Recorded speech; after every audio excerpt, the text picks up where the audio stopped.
Jenengku Saitama. Aku bolone Ariev Yohamart. Tugasku menyelamatkan bumi. Jadi, ojo lali subscribe channel iki yo. Pokoke jos dijamin aman. Assalamualaikum warahmatullahi wabarakatuh. Ketemu malih marang kulo kalih kulo Ariev Yohamart. Kali ini kita akan melanjutkan cerita Kawin Kontrak yang berceritakan tentang Arini dan Angga. Kali ini di part 27, 27 and 27. Nah, sebelum kita lanjutkan ceritanya, please bantu channel Ariev Yohamart agar lebih berkembang lagi dengan cara tekan tombol like dan subscribe. Terima kasih. Nah, iku mau Mbak ojo lali di share, di like, di komen, ben postingan iki, video ini tambah munggah, ben sing nonton akeh, jadi sama-sama berbagi kebahagiaan. Dongakno ya. Selamat menikmati. Ciao. Setelah 2 bulan dirawat di rumah sakit, kondisi Papa adalah mulai membaik. Akan tetapi, Papa untuk sementara tidak bisa berjalan. Beliau mengalami stroke ringan hingga kedua kakinya tidak bisa digerakkan lagi. Rama yang sangat berhutang budi dan menyayangi Papa adalah seperti ayah kandungnya sendiri, sangat sedih melihat kondisi lelaki itu. Dia telah menyewa beberapa orang untuk mencari keberadaan Angga, akan tetapi belum ada tanda-tanda keberadaannya. Akhirnya Rama dan Astrid membawa Papa Adalat ke rumah mewahnya di Bogor. 2 orang perawat menemani dan menjaganya setiap hari. Rama pun setiap saat menjenguk Papa sepulang kerja. Terkadang dia pun menemaninya tidur. "Rama, apa hari ini sudah ketemu?" tanya Papa sambil menatap wajahnya. Pertanyaan yang sama setiap dirinya mengunjungi Papa. "Belum, Pak. Rama telah menyewa beberapa orang untuk mencari di mana tempat tinggal Arini," jawab Rama sambil memegang tangan Papa Adalat. Rama juga belum menemukan di mana anggapan sambungnya lagi. Papa Adalat melepaskan tangan Rama yang memegang tangannya dan menggerakkan kursi rodanya ke arah jendela dan menatap ke arah taman. "Papa tidak membutuhkan dia. Dia tidak usah bawa mencarinya. Papa hanya ingin bersama Arini dan cucu Papa," jawab Papa dengan suara berat menahan isak tangisnya. Rama segera memeluk Papa dan menguatkannya. Dia tidak ingin lagi melihatnya bersedih. Suara klakson mobil terdengar di halaman depan. Penjaga rumah bergegas membuka pintu dan membawa tamu yang datang ke ruang makan di mana Mr. Adalat dan Rama berada. "Kamu sudah baik kan, Kak?" kata tamu yang baru datang itu dengan bahasa Prancis dan logat kentalnya. Rupanya adik Papa Adalat datang menemuinya bersama Astrid. Mereka lalu berpelukan. Astrid tanpa malu-malu segera memeluk Rama. Sudah seminggu ini mereka tidak bertemu karena dia berangkat ke Colmar setelah mendapat panggilan dari papanya. "Kejutan yang indah, Dek. Kapan datang?" tanya Papa pada adiknya. "Baru saja bersama Astrid," jawabnya. Astrid berjalan menuju pamannya dan mencium lelaki tua itu. "Kami membawa kejutan untuk paman," kata Astrid sambil tersenyum manis. Dia lalu mendorong kursi roda Papa Adalat menuju ruang kerja Papa, diikuti oleh Rama, Papa Dea, dan seorang perawat. Di ruang kerja Papa telah menunggu seorang tamu yang merupakan karyawan Pak Haris, pengacara Papa. "Ridwan, apa kabar? Ada apa berkunjung kemari? Mana Pak Haris?" tanya Papa tersenyum sambil menyalaminya. "Kabar baik, Pak. Saya diperintahkan kemari oleh Pak Haris. Akan tetapi saya harus menunggu Ibu Astrid dulu sesuai perintah beliau. Karena saat ini Pak Haris sedang menemui klien penting di Singapura," jawab Ridwan. "Ada apa? Apa yang bisa saya bantu?" kata Papa lagi. Pak Ridwan lalu menyerahkan sebuah amplop besar pada Astrid.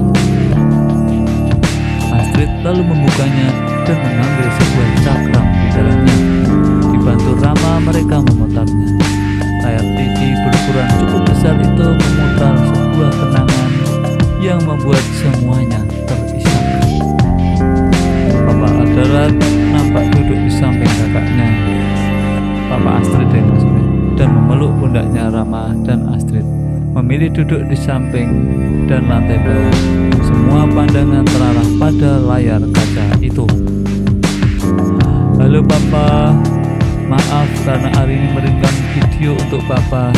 Hari ini lakukan agar Papa bisa bahagia dan hari ini bisa memperlihatkan cucu Papa. Kalau kami tidak bisa lagi bersama, tidak apa-apa ya Pak.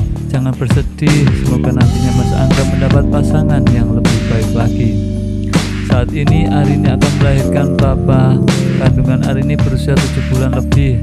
Semalam Arini diperiksa dokter yang memutuskan untuk melakukan operasi sesar karena bayi Arini terlilit tali pusar yang mengganggu pernafasannya dan ditakutkan dia keracunan air ketuban. Kata dokter karena Arini terlalu banyak pikiran. Arini terlihat tersenyum. Video berjeda dan suara bayi tangisan terdengar. Saya lihat seorang suster mengangkat bayi mungil yang masih merah dan berkulit putih bersih. Video itu merekam tangisan bayi dan kala diberikan kembali untuk dicium Arini, nampak suara seorang lelaki tua sedang mengazaninya.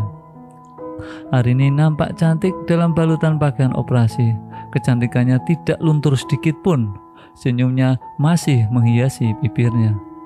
Video berjeda lagi. Arini nampak menggendong seorang bayi mungil yang sangat tampan. Hai Papa, ini cucu Papa. Namanya Angga. Sengaja Arini namakan seperti itu agar Arini tidak melupakan Mas Angga dan Papa. Bayi bernama Angga itu tiba-tiba menangis. Owe, owe, owe.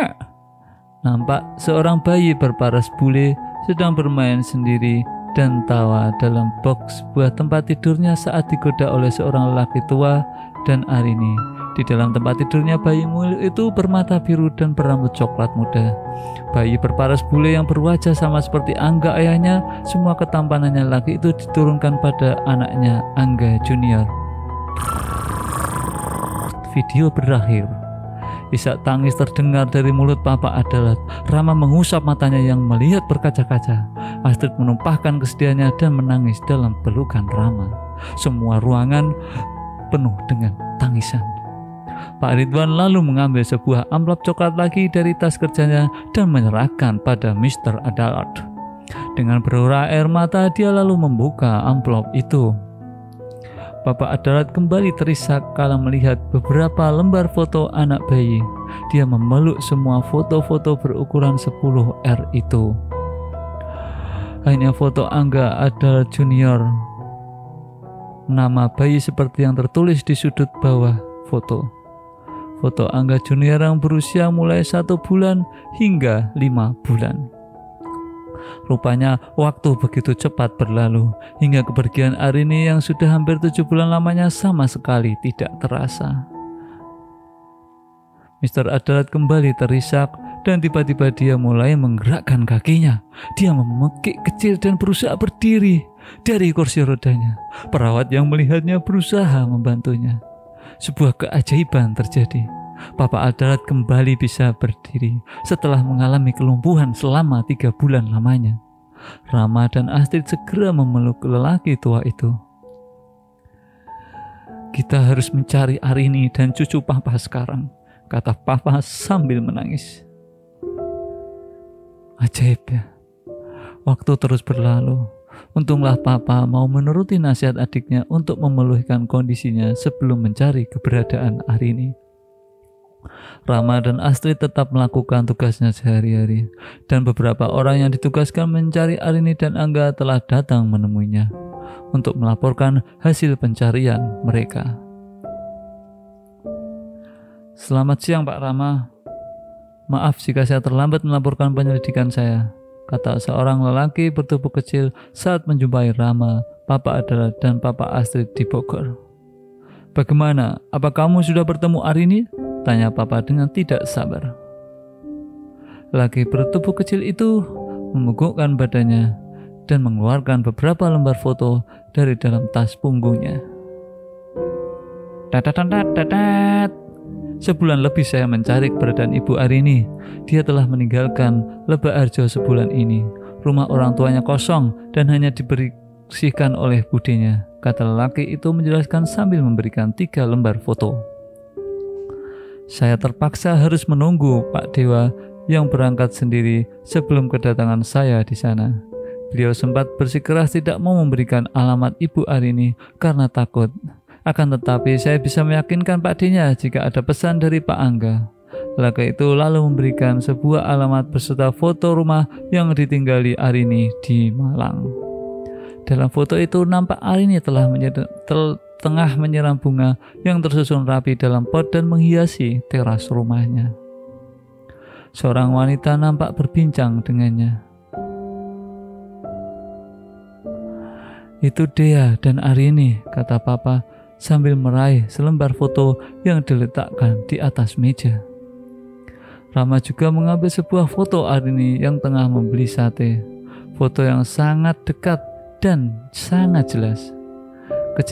Kecantikannya tidak berkurang sedikit pun, malah semakin cantik dan bentuk tubuhnya pun tetap sama walau dia telah memiliki anak batinnya.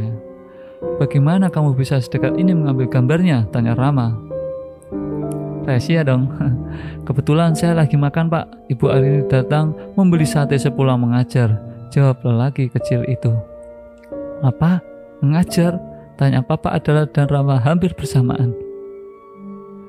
Ya Pak, jawab lelaki kecil itu dengan tegas. Dia lalu bercerita dan memperlihatkan beberapa gambar yang diambilnya secara diam-diam dan dicetaknya. Papa Adalat menghapus air mata yang mulai menggenangi ujung kelopak matanya. Akhirnya Papa menemukanmu nak, batinnya. Akhirnya ku menemukanmu. Perjalanan menuju kota Malang sedang dipersiapkan oleh Rama, Astrid dan papanya. Dan Papa Adalat sangat antusias sekali. Papa Adalat tidak pernah melepaskan foto Angga Adalat Junior dari genggamannya. Sesekali foto itu yang telah dipinggai itu diciumnya. Rama selalu membuang pandangannya kala melihat Papa Adalat menciumi pinggai foto itu. Dia tahu betapa rindunya lelaki tua itu pada cucunya. Perjalanan menuju Malang tidak dirasakan sepenuhnya oleh rombongan mereka. Tanpa menunggu lebih lama lagi, mereka menuju rumah kontrakan Arini. Papa segera meloncat turun kala kendaraannya yang mengantar mereka tiba di halaman kontrakan Arini. Akan tetapi, kebingungan terlihat di wajah mereka semua kala melihat rumah itu dalam keadaan kosong. Kamu tidak salah kan? Tanya Rama pada lelaki kecil yang mengantar mereka. Tetot, kamu ketahuan. Iya Pak, ini tempat tinggal Ibu Arini, jawab lelaki kecil itu sambil mengedarkan pandangannya ke sekelilingnya. Untunglah ada penjual sayur keliling yang datang dan memberikan informasi kepada mereka semua. Terima kasih tukang sayur. Wah, Mbak Arini telah menempati BTN yang dibelinya seminggu lalu, kata penjual sayur menerangkan. Mas tahu alamatnya? Tanya Rama. Mas penjual sayur hanya menggelengkan kepalanya. Mereka tidak mungkin menuju sekolah di mana Arini mengajar karena waktunya telah menunjukkan pukul 17 atau jam 5 sore waktu Indonesia Barat. Lelaki kecil itu kemudian mengarahkan dan mengantar mereka ke sebuah perumahan. Tok, tok, tok. Sebuah ketukan halus terdengar di pintu depan. Abimanyu bergegas membuka pintu rumahnya. Alangkah terkejutnya dirinya kala melihat Pak Rama, Bu Astrid yang datang bersama 2 lelaki tua dan 2 orang lainnya. Surprise! Dea, cepat kemari, ada tamu, teriak Abimanyu pada Dea istrinya. Dia nampak tergopoh-gopoh keluar menemui Abimanyu yang berteriak memanggilnya. Alangkah terkejutnya Dea kala melihat Papa Adalat. Papa Adalat tanpa sadar langsung memeluk Dea dan menangis. No woman no cry. Tolong antar papa pada Arini dan cucu papa, kata Papa Adal sambil terisak. Dan bersambung saudara-saudara yang setanah air yang menanti cerita Arengga dan Arini. Jangan lupa like, komen, dan subscribe please ya. Tolong bantu channel ini biar lebih berkembang sampai 100.000 subscriber. Assalamualaikum warahmatullahi wabarakatuh. Ciao. Hulek. Piye kabare? Aku Hulk. Menungso werna ijo, sing paling kuat rak ono tandingane kejaba Thanos. Matur suwun wis nonton video Arif Yohamart. Ojo lali like lan subscribe channel ini. Matur suwun. Terima kasih, thank you, kamsahamnida, gumawa. I love you.